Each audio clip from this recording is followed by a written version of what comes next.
Friends, at this time we are going to begin the funeral services for Nancy Liff Tobin. If you have a cell phone or a pager, we would ask you to take a moment to turn it off or place it in the silent mode.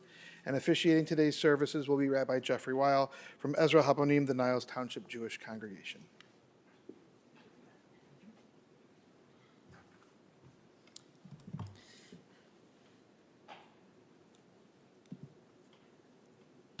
In a moment, I'll approach the official halachic mourners in order to do the act of kriya, the ritual of kriya. Kriya means tearing. And in the Bible, when something very sad would happen or shocking or calamitous, our biblical forebears they'd really do two things. One is they would do an act of tearing. They would tear their garments to, in a sense, expose their wounded, vulnerable hearts. And that's the blessing that we will do, that act of tearing. That's why we do that. The other thing that they would do is they would, in the biblical idiom, they would raise their voices, their kolot, their voices. In other words, raise their voices in weeping. And this is a time for tearing and a time for weeping. So I ask Michael and Rebecca and Matthew to rise now. I'll approach you and we'll recite the blessing for Kriya.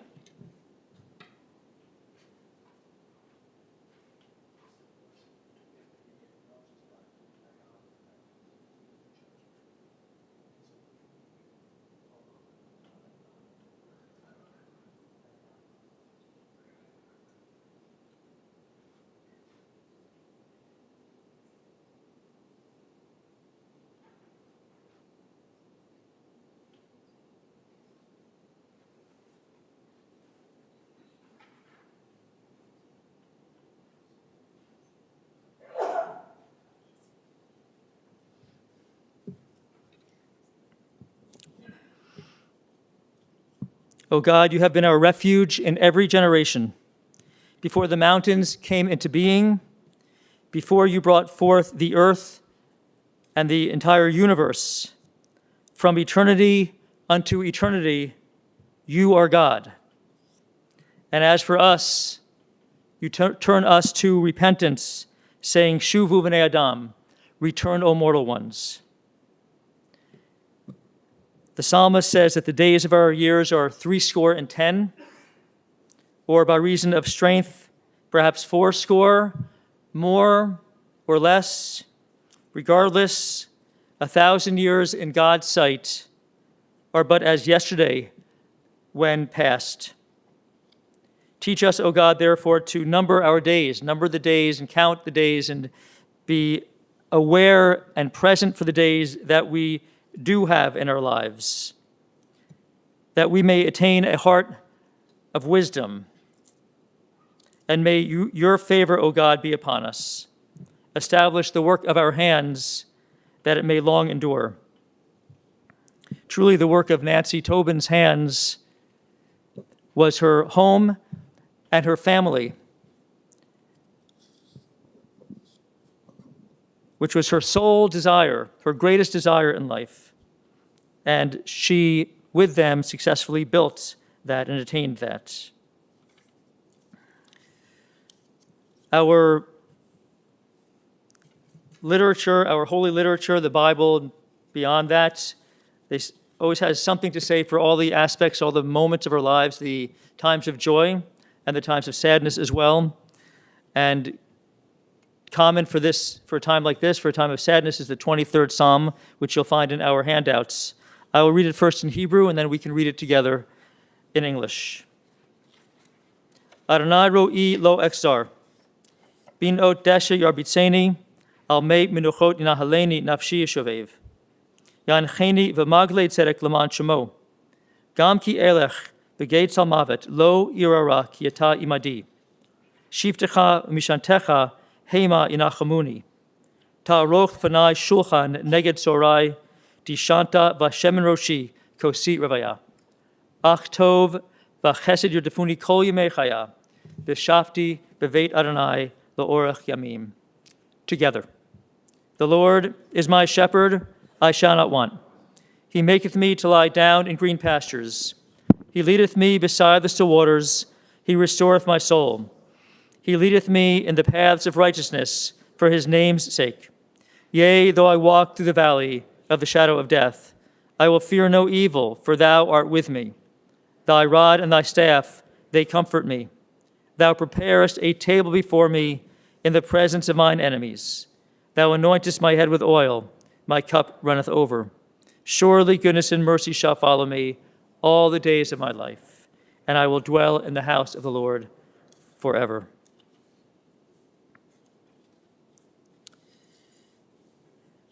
The third chapter of Kohelet, or as we know it, Ecclesiastes, the verses well known from popular song, expresses this idea that everything in this earth, everything that happens in our lives, it all unfolds in a way that it is sort of meant to unfold. Like there's a time for everything, there's a purpose for everything. And honestly, the world, our experiences in life challenge that idea that there's a time for everything, that there's a purpose for everything. Life greatly challenges that idea. And certainly in the life of Nancy, that idea would be challenged, a time for this. And the life, including the current events for the Jewish people, that idea is sorely challenged. And yet still, King Solomon, the reputed author of Ecclesiastes, leads us in that direction. For everything there is a season, a time for every purpose under heaven, a time to be born, a time to die, a time to plant and a time to uproot that which is planted, a time to tear down and a time to build up, a time to weep and a time to laugh, a time to grieve, a time to dance, a time to throw stones and a time to gather stones together, a time to embrace, a time when we must refrain from our embraces, a time to seek and a time to lose, a time to keep and a time to discard, a time to tear, a time to sow, a time for silence and a time to speak. And so we take this opportunity to speak words in honor of Nancy Tobin. Beginning right about now in Torah, this week, next week, we're reading in our weekly cycle how the Israelites start to build their home in the desert, their home in the wilderness. It's the tabernacle called the Mishkan, the portable sanctuary that the Israelites carried with them. They constructed and they carried with them throughout their 40 years in the desert, in the wilderness. The Israelites did not actually live in the Mishkan, the tabernacle. It was really an abode for God, and yet it was their home. It was a central home for the Israelites. For in the midst of their complicated sojourn for 40 years through that wilderness of Sinai, during that time, the Mishkan was a source of comfort for them. It was a place for the Israelites to turn to and to know that God, the ultimate parent, was always near. The Mishkan was also the center of the camp. And so when the Israelites set up their tents, when they were setting up their tents, it says that their tent flaps, the opening of their tents, would face the Mishkan.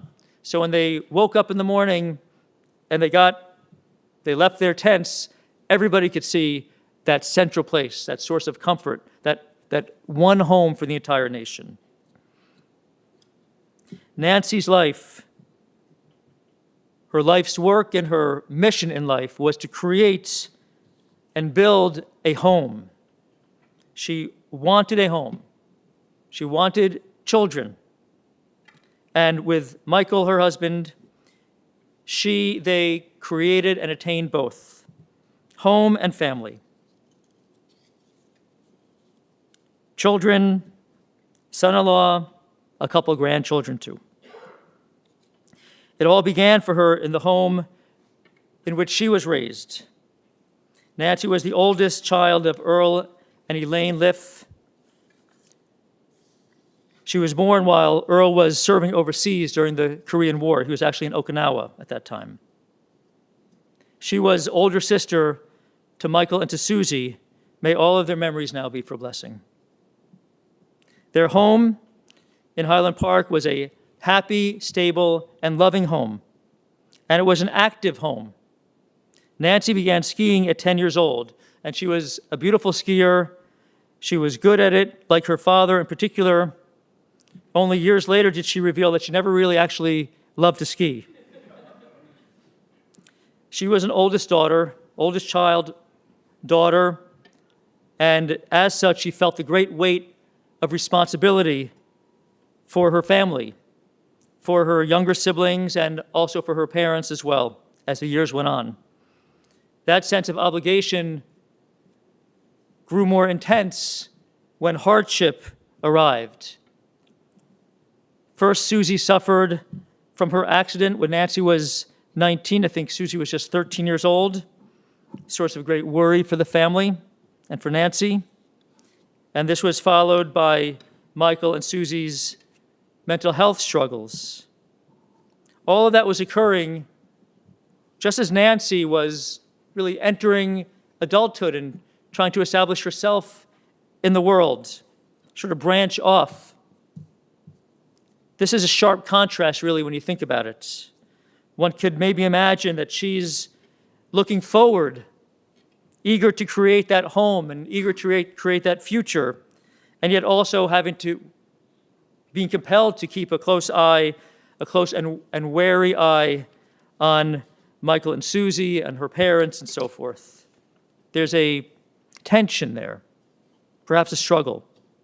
And yet this future did come, indeed, positive future. One day she was at the ballet with the Borowitzes, and they were there at the ballet, and this being the Chicago Jewish world, there's another group there that they saw and knew, and they all got together to say hi, and that is when Nancy met Michael. Rather, we could say that that's when Nancy formally met Michael, for they looked familiar to each other. How do we know each other? Well, and I think this is amazing, they had been noticing each other in a very good way. Each morning when Michael, on his way to work, would walk past Nancy standing at her bus stop. Oh, you're that cute guy, you're that cute girl that I've been giving the eye to each morning.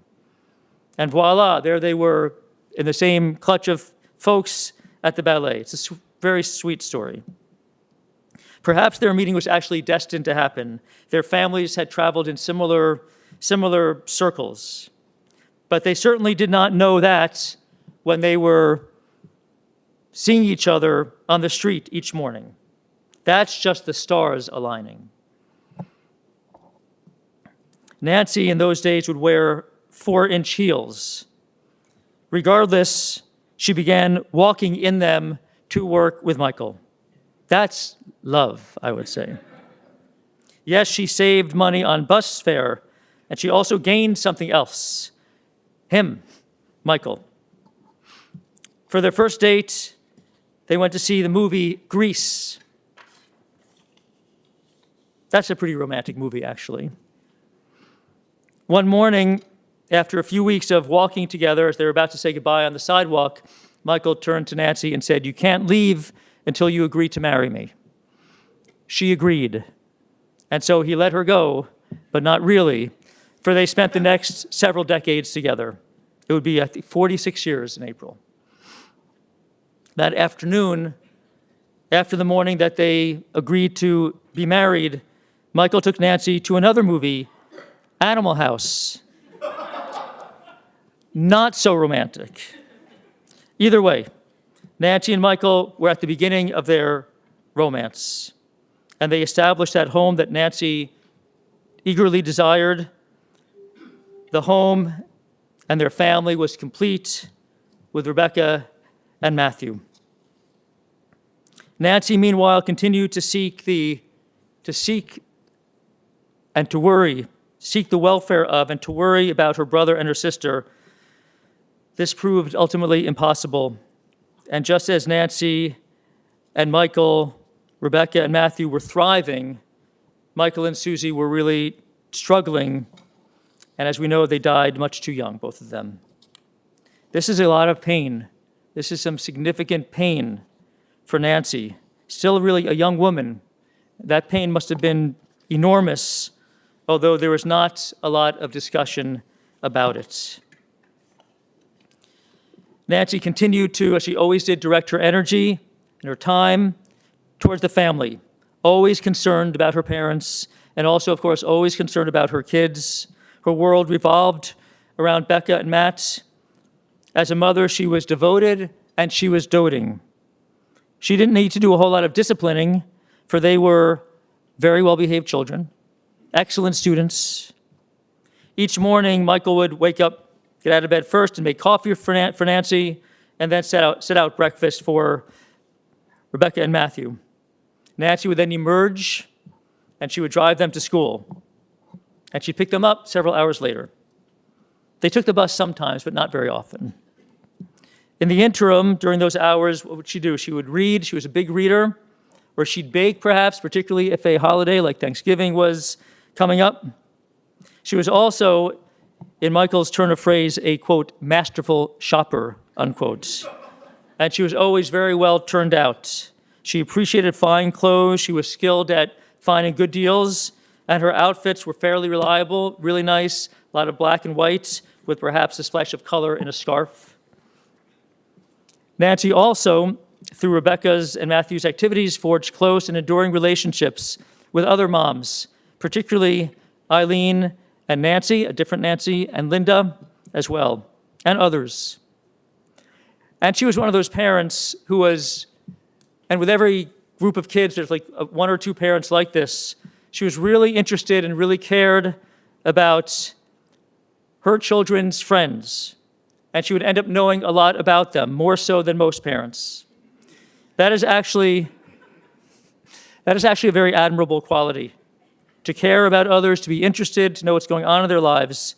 It illustrates Nancy's caring, really. And it's also very affirming, particularly for a young person to have an adult give them that sort of attention. Her own young people, of course, were the hub around which Nancy's life would spin. She didn't like to be without them. She didn't like being without the family. She didn't like being alone. She didn't like it when Michael would have to travel for work. And when they all vacationed, when the Tobins vacationed, and they went on frequent, great vacations overseas, South America, domestically, everyone came, the whole family, almost always. This was Nancy, I assume, truly in her element, sharing joy and having fun. And there was lots of it. Times out west, times in Florida, just on vacation, or around town even, having fun. Lots of joy. The joy increases, and perhaps the worry does as well, but the joy increases as the family expands. And this family has expanded. As Rebecca married John, and Michael and Nancy became Papa and Nana to Elliot and Ethan. This Nana loved her grandsons, doing things for them, doing stuff with them, buying stuff for them, of course. We'll hear more about this from Rebecca and from their Uncle Matthew as well in a couple minutes. When people worry about the ones those they love, they want to keep tabs. And with contemporary technology, of course, keeping tabs is so easy. It can happen in so many ways. Nancy employed all of them. Calling, emailing, texting. If she would email and an email was not answered very quickly, she'd soon send a follow-up text with one word, yoo-hoo. She would worry. And we worry because we love. And this was the bottom line for Nancy Tobin. This world, as we know, is complicated and challenging. There is great joy and there is sadness. There is love and there's loss. And in the midst of all of it, Nancy Tobin desired only one thing, which is to create that tabernacle in the wilderness, a stable, happy, healthy home for those she loved. And she achieved that. May her legacy of love always remain with you. May you always see that home, that tabernacle that she created with Michael before you, and may that inspire you. Zichrona livracha, may her memory be for blessing. Amen. Honor to call forward Nancy's daughter, Rebecca.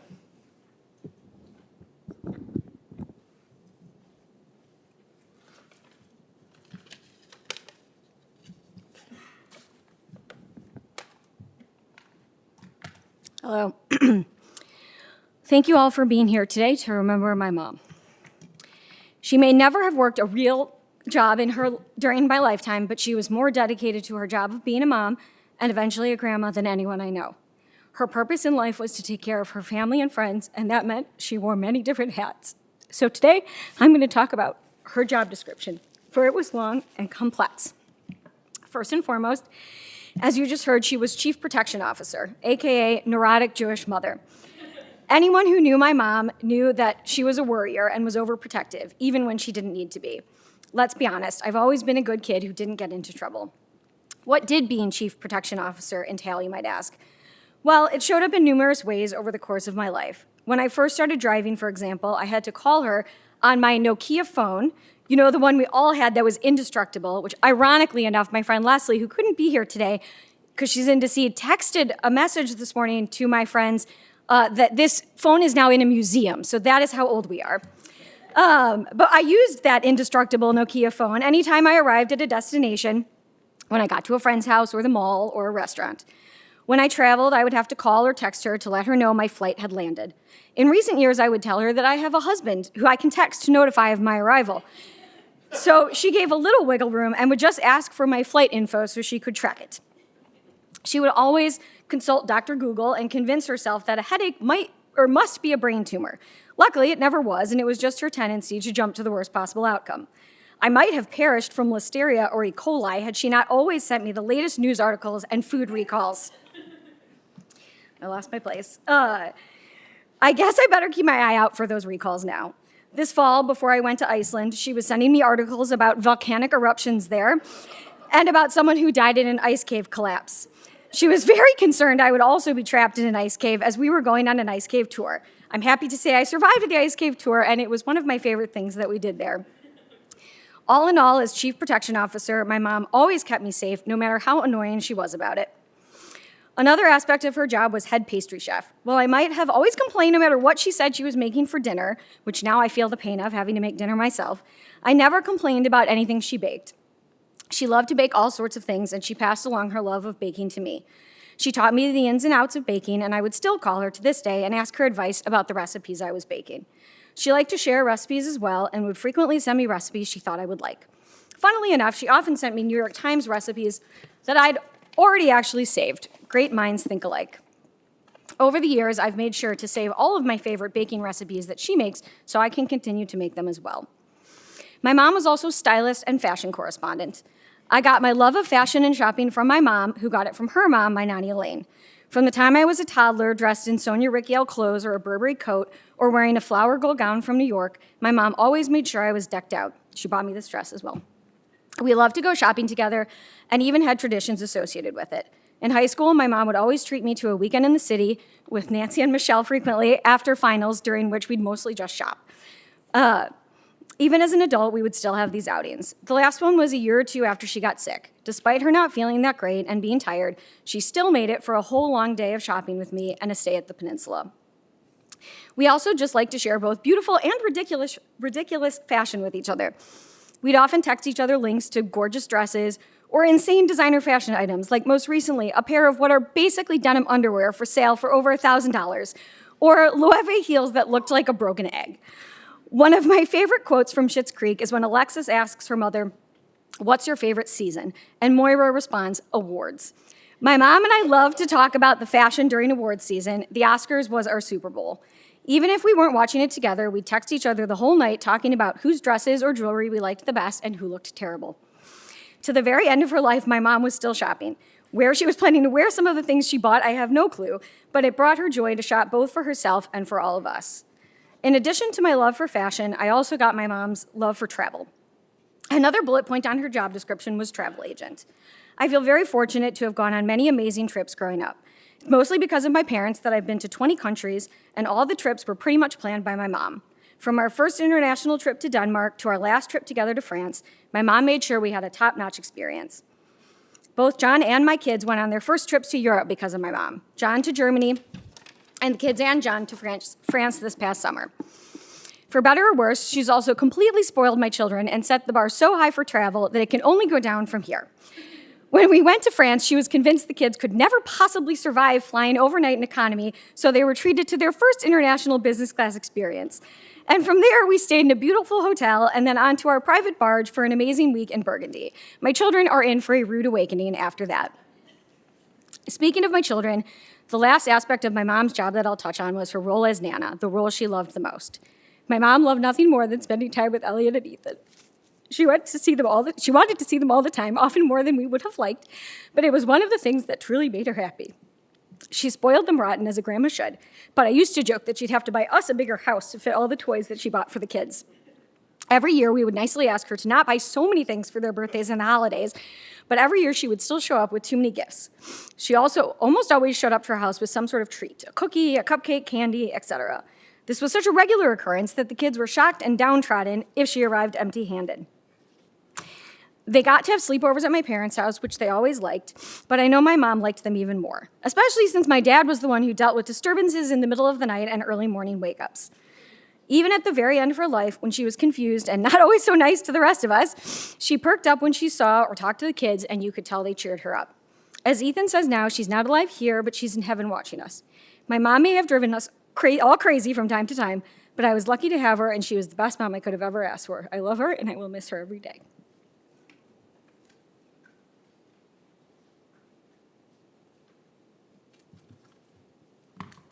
Thank you so much, Rebecca. Beautiful remarks. Thank you. Matthew.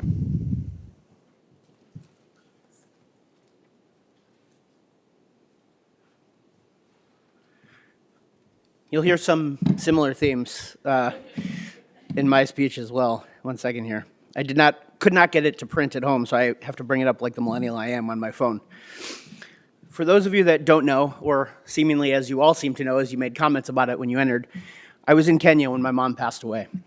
I was at a camp run entirely by Maasai tribe members, and when they learned of my mom's passing, they told me of a Swahili proverb that in English roughly translates to, "The one who dies leaving children, let that person rejoice." Life does not die, the branches die, life goes on. Knowing nothing of my mother, I thought it was particularly fitting, and perhaps a bit eerie, that they chose this proverb having to do with children and descendancy, when that was what my mom's entire adult existence was about, raising a family, first with me and my sister, and in recent years with Elliot and Ethan.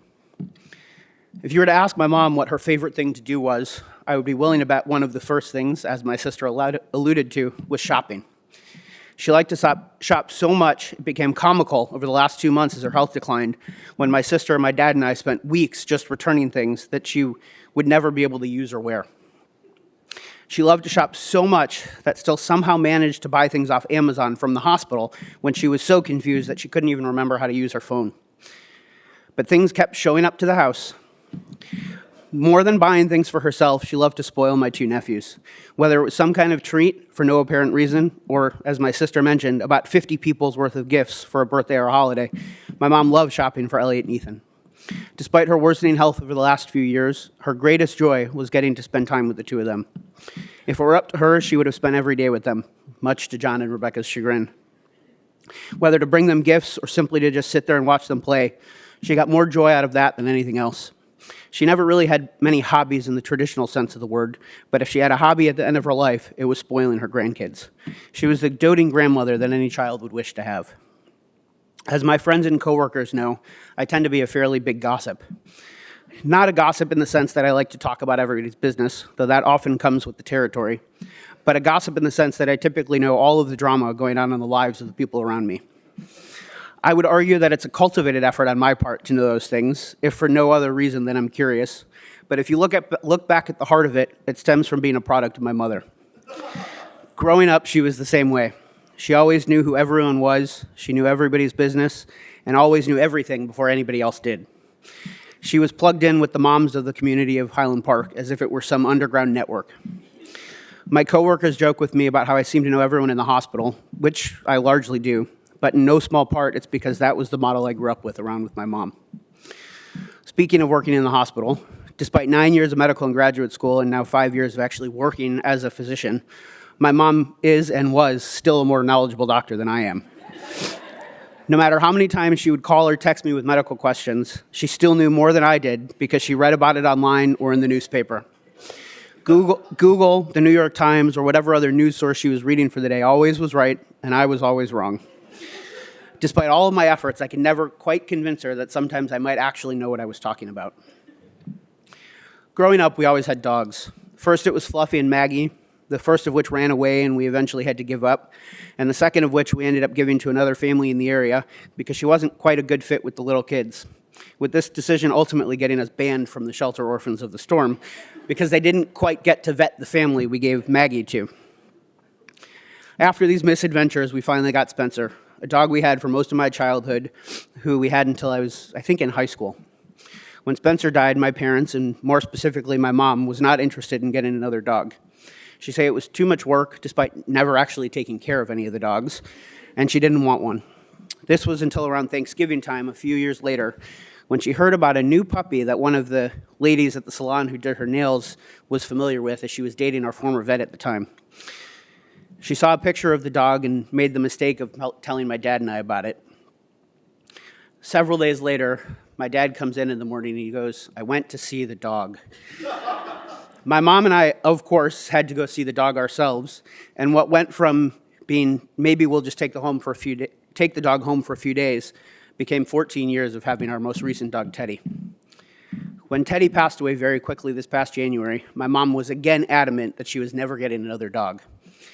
Despite never actually taking care of the dog herself, quote, "It would be too hard to manage, it's too cold in the winter, and I don't want one." This sentiment lasted, sort of fortuitously, until around Thanksgiving time again this past November. It started with my mom sending my sister and I links to Shih Tzu breeders in the area and saying, quote, "Maybe I'll get one for Dad for his birthday." Despite being adamantly against getting another dog, she seemed to somehow be warming up to the idea. What transpired over the course of the next 2 days was them going to the Paws shelter downtown to adopt their current dog, Earl, a fittingly named dog, as that was the name of my mom's father. I have always loved animals, some would say more often than people at times. So I was very excited about them getting a new dog. It wasn't until recently, though, that I really thought about why my mom all of a sudden came to the idea of getting another dog. And as my dad said to Rabbi Weil the other day, he thinks maybe she realized her health was declining and didn't have much longer to live, and this was her way of getting a new companion for my dad once she passed. Whether this was actually true or not, we'll never know. But I like to believe it to be true, as just one more thing she did to help to take care of her family. And boy, does he bring joy to my dad and the family, including my mom, who kept insisting that he be beautified before her escape from Whitehall when she was in rehab, and her anger with my dad if he dared leave Whitehall to bring Earl home instead of leaving him there with her. Whether she would admit it or not, she too loved having a new dog. My mom left an indelible mark on the people she knew, as evidenced by everybody here today from near and across the country. I'll bring it back to the proverb I started with. Life does not die, the branches die, and life goes on. While she is no longer physically here, her life goes on in all of you, her friends and family here today. I love you, Mom, and I will miss you always.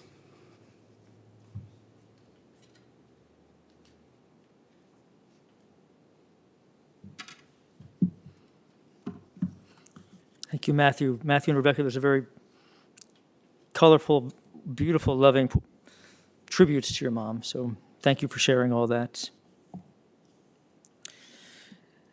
Leida hi reshit uftira tachlit hachayim kamasahem kahalicha kitzmicha mishalav l'shalav. Birth is a beginning, death a destination. Life, a journey, a going, a growing from stage to stage.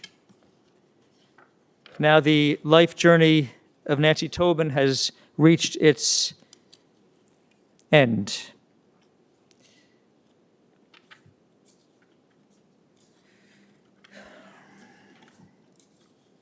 And so, O God, into your care we entrust the spirit of Nancy Tobin. For you keep faith with your children in death as in life. Sustain us, O God, that we may meet with serenity the mysteries that lie ahead for us, so that when we walk through the valley of the shadow of death, you, O God, will be with us as a loving friend in whom we put our trusts. You are the light of our lives and our hope in eternity. If it's comfortable for you to do so, we please rise for the memorial prayer, El Malei Rachamim. El Malei Rachamim will be the conclusion of the service here in the chapel, and Mourner's Kaddish is said graveside.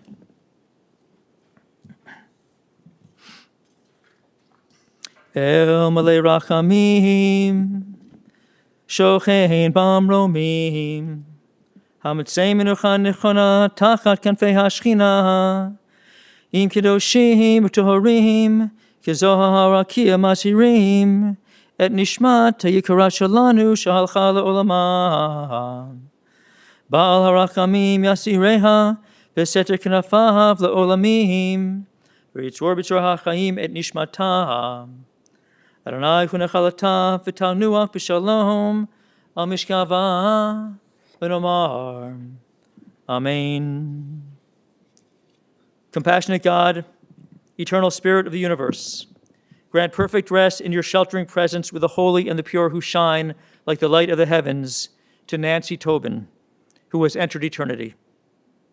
O God of mercy, let her find refuge in your eternal presence and within the shadow of your wings.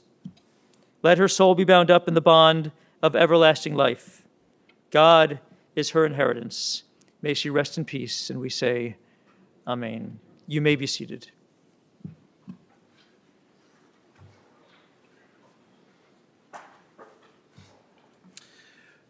Friends, this concludes the services here at the chapel.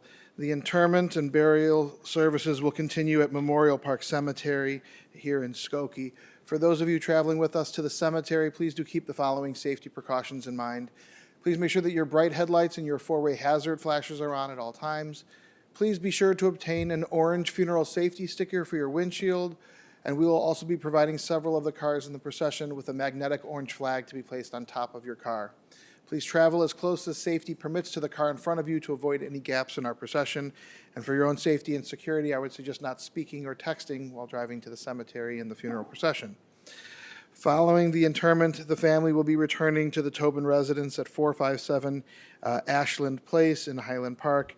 Again, they'll be together as they return from the cemetery through this evening until 9 p.m.